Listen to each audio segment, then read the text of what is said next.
some new stories for you from Ethiopia, Sudan and Russia-Ukraine conflict. Firstly, Ethiopia, where we know that edible oil prices have spiked. Now Ethiopia has decided to import cooking oil, and millions of liters will be imported in coming days. Secondly, Sudan, viewers, where allegations of sexual abuse against security forces are being leveled. That security forces are using rape as a weapon. And then Russia-Ukraine conflict, some progress has been made on a peace plan. Talks were held today and 15-point peace deal is under discussion. Some progress have been made. And lastly, US officials say that they have provided Ukraine with all types of anti-missile systems, air defense systems. Firstly, viewers, Ethiopia, we know that cooking oil prices have gone up in Ethiopia.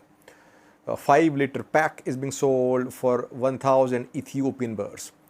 Ethiopian government is trying to control the prices, but now it has decided to import cooking oil, and in coming days 12.5 million liters of cooking oil will be imported by Ethiopia.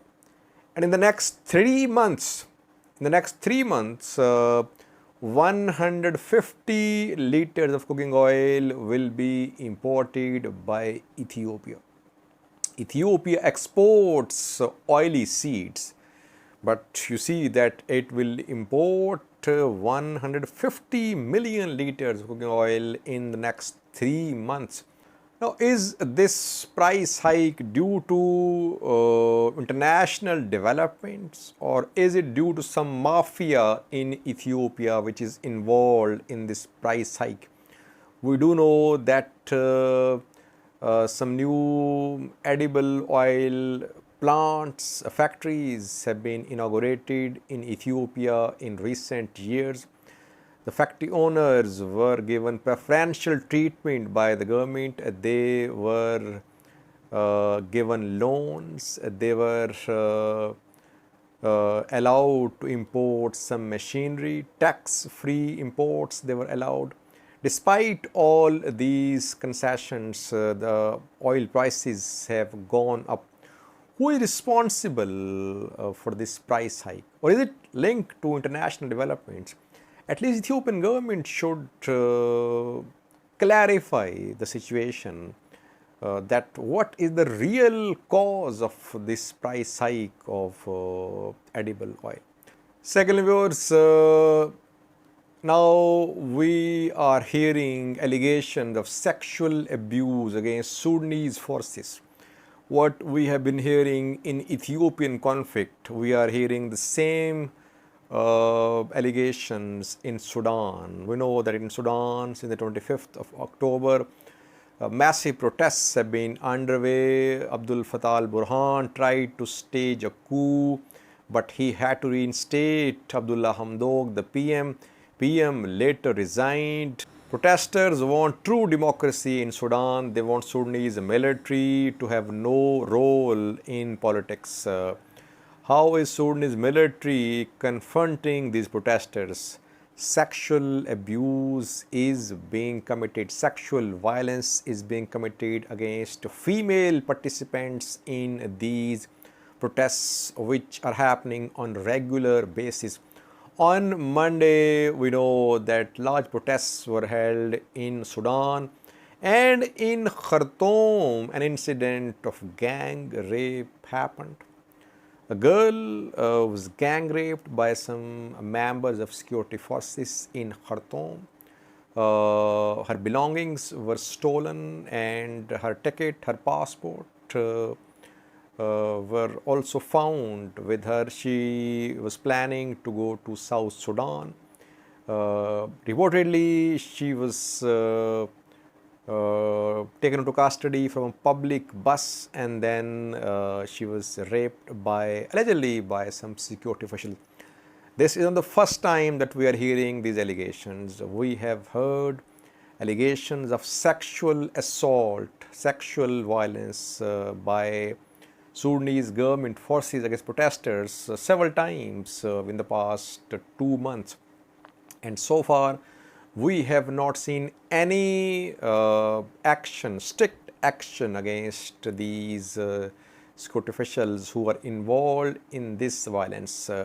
We have been hearing large-scale rape allegations, incidents in Tigray, in Amhara region. Now, not large scale, but these allegations are being heard in Sudan to Sudanese forces and Sudanese protesters. Both are not stepping back, no signs of any de-escalation so far.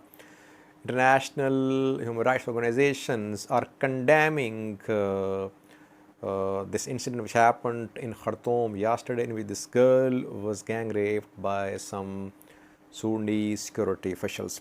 Now, it was Russia-Ukraine conflict. Progress has been made on a 15-point peace deal between Ukraine and Russia once again today. Ukrainian and Russian delegations met, and this 15-point peace deal came under discussion. What are the main points in this deal? Firstly, what we have learned so far is that Ukraine will be allowed to have its military, but it won't have any military bases on its soil, any foreign military bases on its soil. Secondly, Ukraine will not allow any foreign weaponry to be deployed on its soil, like missiles from EU, NATO, US countries. Thirdly, Ukraine will be a neutral state. It will not join any bloc, EU, NATO, etc. Fourthly, Russians will stop the war, stop the advance, and they'll retreat, they'll withdraw, and ceasefire will come into force. These are main points.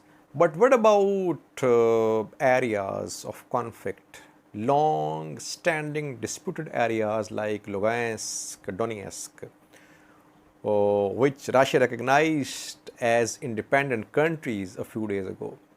Will Ukraine recognize LPR and DPR as independent countries? That remains to be. What about Crimea, which was annexed by Russia in 2014? What will be the status of Crimea? Several important questions which still need answers. What we have learned so far is that the two sides have made some progress. They are moving towards a solution to this conflict. Meanwhile, US is increasing its military support for Ukraine, and within the last 3 weeks, US has given security assistance to Ukraine worth 1.3 billion US dollars. Between 2014 and 2018, in around 4 years, US gave military assistance to Ukraine worth 1.35 billion US dollars. Now, in just 3 weeks, US has sent military assistance to Ukraine worth 1.35 billion US dollars. So, US is pouring in its aid, its weaponry into Ukraine. And today, a US government official confirmed that Western countries have already provided Ukraine with needed air defense systems. We know that Ukraine has been calling for provision of fighter jets or for imposition of no-fly zone over Ukraine. At the same time, Ukraine is calling for the provision of anti-missile systems, air defense systems to hit missiles in the air, to hit fighter jets, bombers, drones in the air. US says these air defense systems have already been provided to Ukraine.